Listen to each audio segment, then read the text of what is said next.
Ajaran Syekh Siti Jenar tentang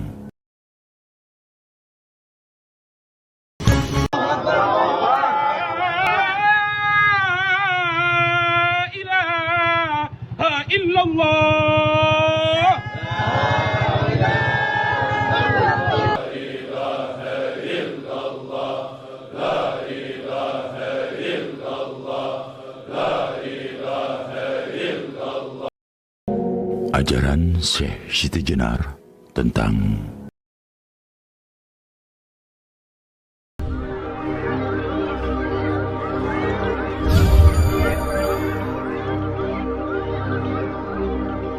ajaran dan pemikiran Syekh Siti Jenar.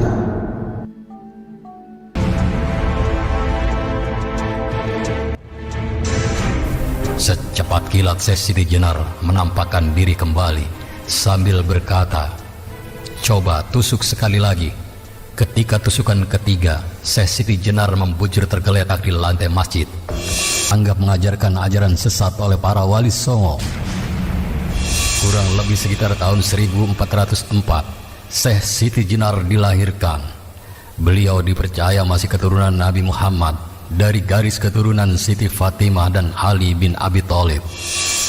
Kemudian pada tahun 1475 di masa Kesultanan Demak, Syekh Siti Jenar mengembangkan ajaran Sufi yang dinilai bertentangan dengan ajaran Wali Songo.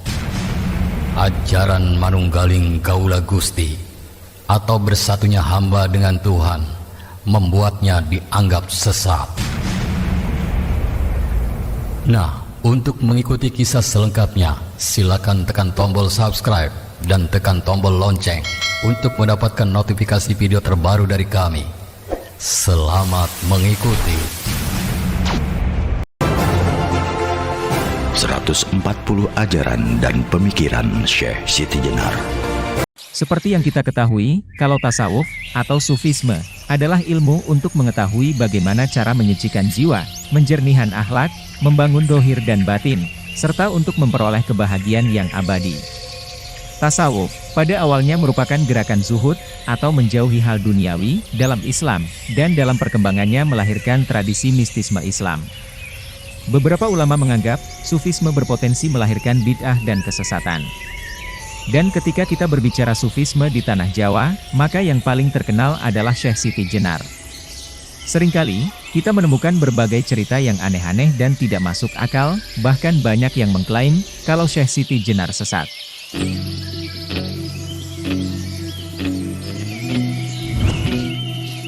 Para wali dan ulama di wilayah kekuasaan Demak kala itu, termasuk Syekh Siti Jenar, hanya diberi kewenangan mengajarkan syahadat dan tauhid.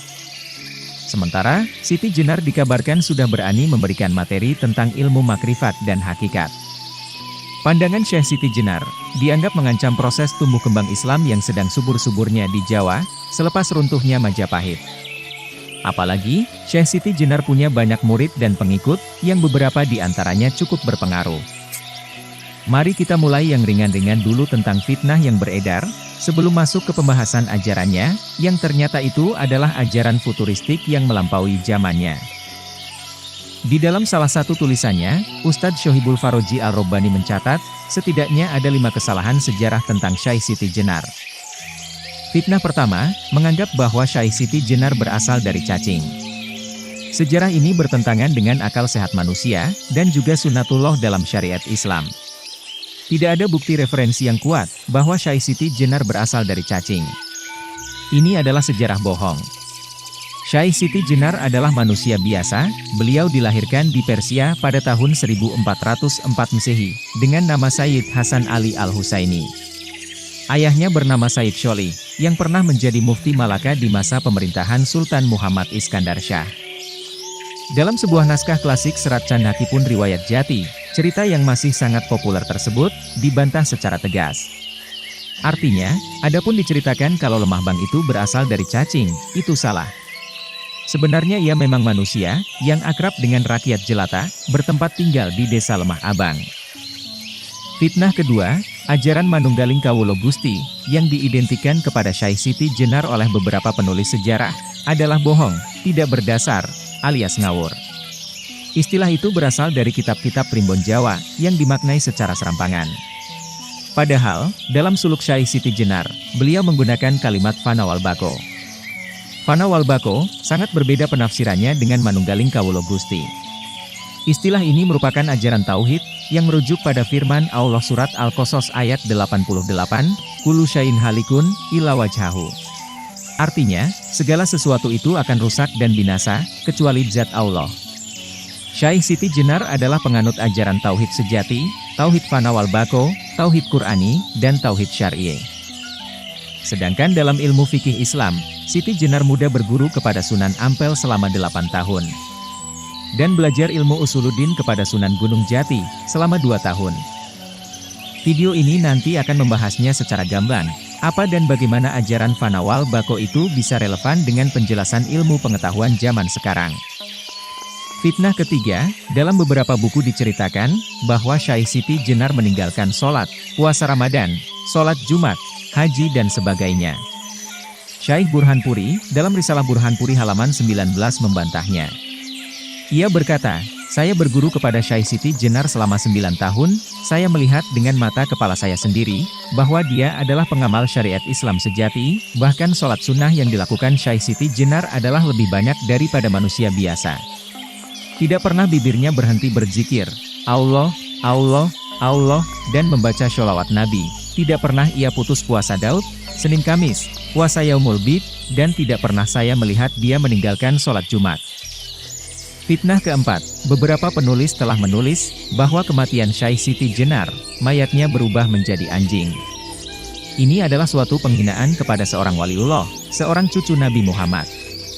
Dalam teori antropologi atau biologi molekuler bahkan biologi kuantum sekalipun, manusia lahir dari manusia, dan akan wafat sebagai manusia. Berdasarkan riwayat para habaib, ulama, kiai, dan ajengan yang terpercaya kewaroannya, mereka berkata, bahwa Syekh Siti Jenar meninggal dalam kondisi sedang bersujud di pengimaman Masjid Agung Cirebon, setelah sholat tahajud. Para santri, baru mengetahuinya saat akan melaksanakan sholat subuh. Fitnah kelima, cerita bahwa Syekh Siti Jenar dibunuh oleh 9 wali, adalah bohong, tidak memiliki literatur primer. Cerita itu hanyalah cerita fiktif yang ditambah-tambahi, agar kelihatan dahsyat, dan laris bila dijadikan film atau sinetron. Wali Songo, adalah penegak syariat Islam di Tanah Jawa. Padahal, dalam Maqasidus Syariah diajarkan, bahwa Islam itu memelihara kehidupan, atau hifzun nasal wal hayah. Tidak boleh membunuh seorang jiwa yang mukmin, yang di dalam hatinya ada iman kepada Allah. Tidaklah mungkin, 9 waliullah yang suci, dari keturunan Nabi Muhammad, akan membunuh waliullah dari keturunan yang sama. Ini tidak bisa diterima akal sehat. Penghancuran sejarah ini, menurut ahli sejarah Islam Indonesia, Profesor Dr. Azyumardi Asra, adalah ulah penjajah Belanda untuk memecah belah umat Islam, agar selalu bertikai antara Sunni dengan Syiah, antara ulama syariat dengan ulama hakikat. Bahkan, penjajah Belanda telah mengklasifikasikan umat Islam Indonesia dengan politik divide et impera, atau politik pecah belah, dengan 3 kelas. 1. Kelas santri, diidentikan dengan 9 wali. 2. Kelas priai, diidentikan dengan Raden Fatah, Sultan Demak. 3. Kelas abangan, diidentikan dengan Syekh Siti Jenar. Sekarang, mari kita bahas secara gamblang. Berdasarkan cerita, sebuah momen yang menjadikan Syekh Siti Jenar disebut wali sesat, adalah ketika utusan dari Kesultanan Demak, mengundang Syekh Siti Jenar untuk diinterogasi mengenai ajaran-ajarannya yang dirasa nyeleneh kepada para santrinya. Namun ketika dipanggil, dari luar ruangan, ada suara yang menjawab dari tubuh Syekh Siti Jenar, yang kalimatnya, Siti Jenar tidak ada, yang ada Allah. Siapapun yang memiliki mindset terlalu sederhana, pasti akan menuduh, kalimat itu adalah sebuah pengakuan menyamakan diri dengan Tuhan. Padahal, bukan itu maksudnya. Maksudnya adalah manunggal, bukan menyamakan antara Tuhan dengan makhluk. Saya ulangi, manunggal, bukan berarti sama. Contohnya ketika sembahyang, bukankah sangat bagus ketika kita menghayati setiap bacaan ayat yang kita baca? Nah sekarang bayangkan, jika kita membaca surat Az-Zariyat ayat 56-58, yang artinya berikut ini, tidaklah aku menciptakan jin dan manusia kecuali untuk beribadah kepadaku? Aku tidak menghendaki rezeki sedikit pun dari mereka, dan tidak menghendaki agar mereka memberi makan kepadaku. Sesungguhnya, Allah lah Maha Pemberi rezeki, yang mempunyai kekuatan lagi sangat kokoh. Pada ayat ini, bisa kita lihat dalam terjemahannya ada kata aku. Nah, bila kita menghayati kalimat ini, apa yang terjadi? Sama saja, sebenarnya kita mengaku-ngaku sebagai Tuhan. Kalau kita mengatakan aku, kemana asosiasi kata aku itu? Bukankah kepada orang yang mengatakannya sendiri? Bing, nikini jingin isil cimit iet, pipi piki sirit pindik siji. Baiklah, coba kita pakai surat Al-Ikhlas. Dalam ayat pertama, katakanlah, dia Allah yang Esa. Ketika kita membaca Qul, maka itu adalah perintah untuk mengatakan. Katakanlah, dia Allah yang Esa. Masalahnya, siapa yang kita suruh mengatakan itu? Apakah kita menyuruh Allah mengatakan, kalau Allah itu Esa? Apakah Allah tidak tahu, kalau dirinya itu Esa, sehingga kita berani menyuruh-nyuruh?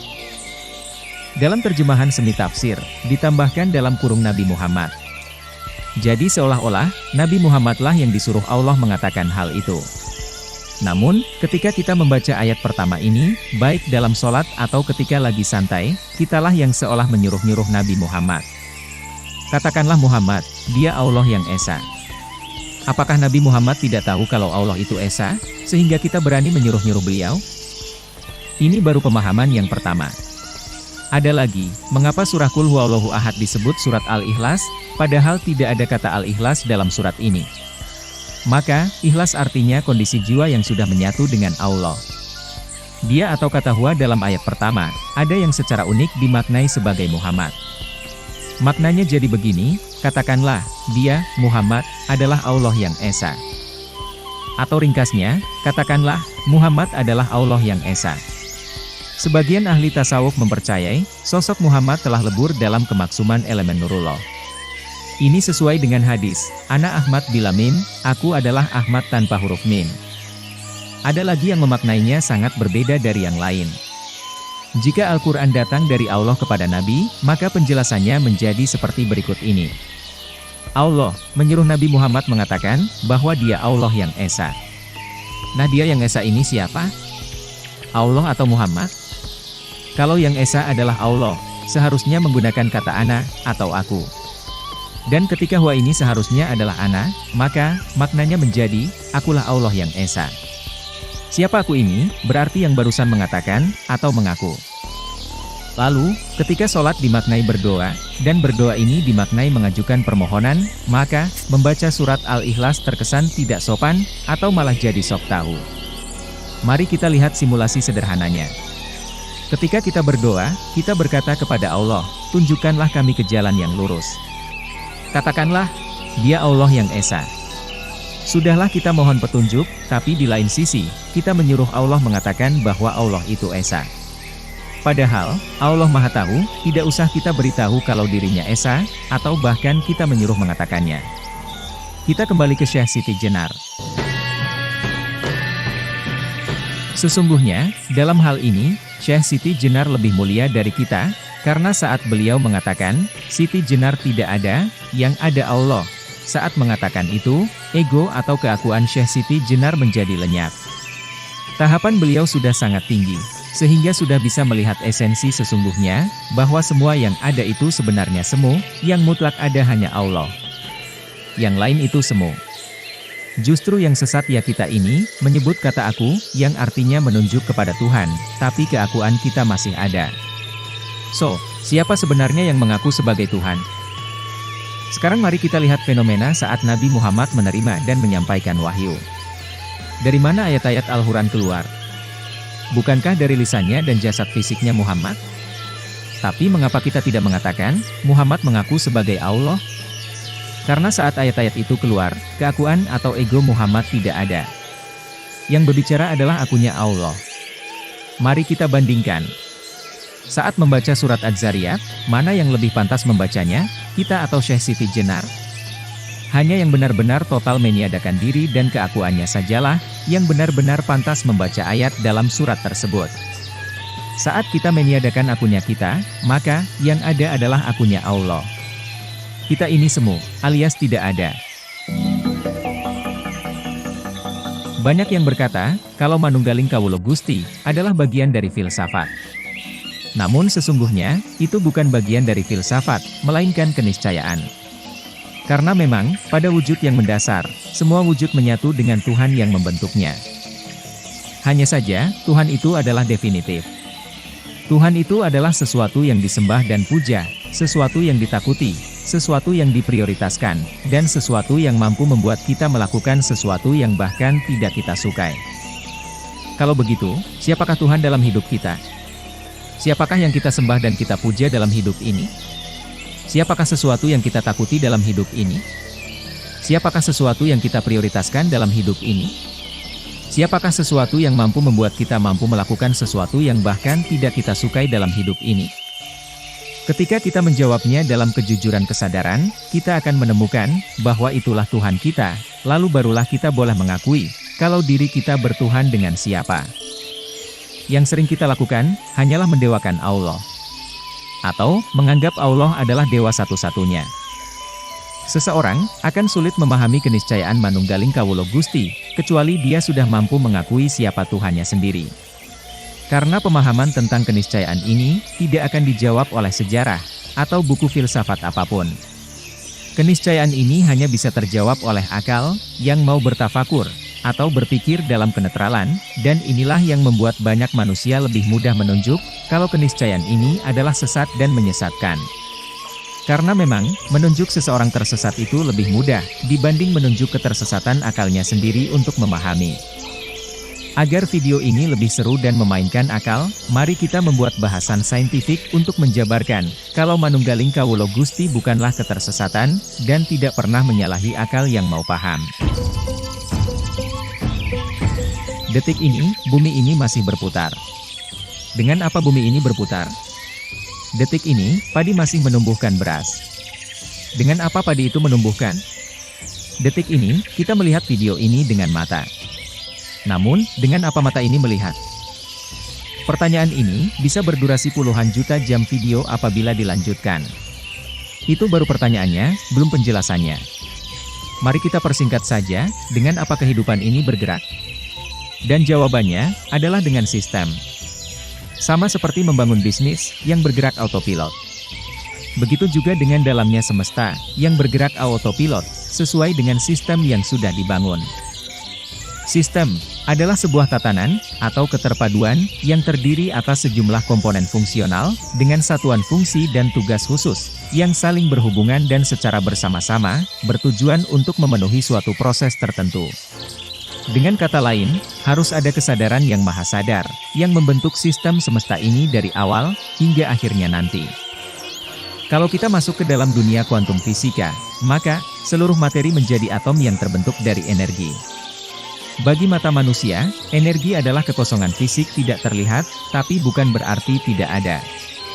Niels Bohr, seorang ahli fisika, pernah memperingatkan kita, mereka yang tidak terkejut ketika mereka pertama kali menemukan teori kuantum, tidak mungkin memahaminya. Bohr benar, karena di sana terdapat mahakarya kesadaran maha sadar, yang dengan sistemnya membentuk energi, maka terbentuklah kehidupan dalam semesta ini. Itulah kenapa, Siti Jenar berkata dalam lirik syairnya, ada adalah tiada, dan kehampaan ini bernyawa. Sebenarnya, kalimat ini sangatlah saintifik. Keberadaan kita saat ini adalah ketiadaan fisik. Kita adalah materi hampa atau kekosongan fisik yang hidup atau bernyawa. Bukan sebuah isu kalau seluruh materi yang terdapat di dalam semesta ini tidak lain terbentuk dari kumpulan atom-atom. Atom tidak memiliki struktur fisik. Atom adalah 99,99999% energi dan 0,00001% zat fisik. Maka, seluruh semesta ini, pada wujud aslinya tidak berwujud apa-apa, selain energi yang bervibrasi. Ini berlaku untuk semuanya, termasuk di dalamnya manusia. Fakta yang dibawa oleh fisika kuantum ini membuat akal kita terpelintir. Bukankah logikanya kalau semua bahan dasarnya sama, maka harusnya bentuk akhirnya juga sama? Ternyata tidak. Manusia dan kucing itu berwujud asli sama, yaitu bentukan atom yang ujungnya hanyalah energi yang bervibrasi. Tapi kenapa kita berbentuk manusia, dan kucing itu berbentuk kucing? Kenapa bunga lili berbentuk bunga lili, dan bunga bakung berbentuk bunga bakung? Padahal, mereka berdua adalah sama-sama atom, yang sekali lagi ujungnya hanyalah energi yang bervibrasi. Pertanyaan besarnya, kalau semesta ini hanyalah energi yang bervibrasi, lalu bagaimana bisa energi itu begitu sadar membentuk begitu banyak wujud bentuk materi? Jawabannya adalah kimia. Meski atom terlihat seperti atom, namun atom memiliki dan membawa identitas dari wujud fisik yang kita lihat. Semua atom terbuat dari partikel tritunggal yang sama, yaitu proton, neutron, dan elektron. Tetapi, jumlah proton, neutron, dan elektron dalam tiap-tiap atom berbeda-beda. Dengan kata lain, meski berbentuk atom, namun atom-atom itu unik. Ketika atom-atom unik ini bergabung dalam senyawa kimia, maka, hasil dari gabungan itulah yang menentukan materi fisik yang kita lihat. Itulah yang membuat kita melihat apel sebagai apel, tangan sebagai tangan, dan bulan sebagai bulan. Atom yang sama, tapi memiliki jumlah komposisi isi yang berbeda, sehingga masing-masing menghasilkan unsur yang unik. Lalu, unsur-unsur unik itu menyatu, dan mewujudkan materi-materi baru yang berbeda-beda. Bukankah atom ini super canggih? Sampai di sini, kita memiliki pertanyaan yang lebih menelisik lagi.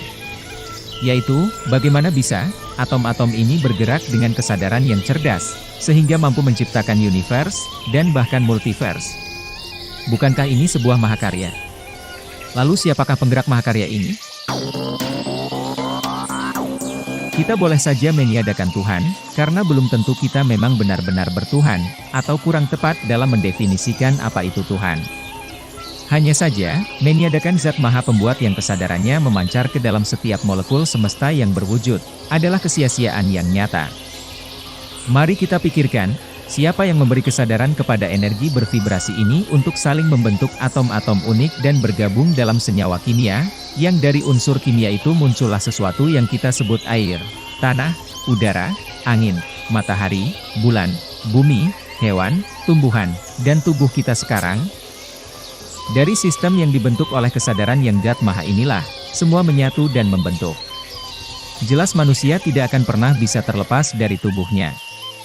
Kita berada di sini sekarang, melihat video ini, dan mencoba memikirkannya, adalah karena atom-atom kita telah sukses dibentuk oleh zat yang maha itu. Jadi, apakah kita masih bisa menyangkal, kalau kesadaran zat yang maha itu tidak ada?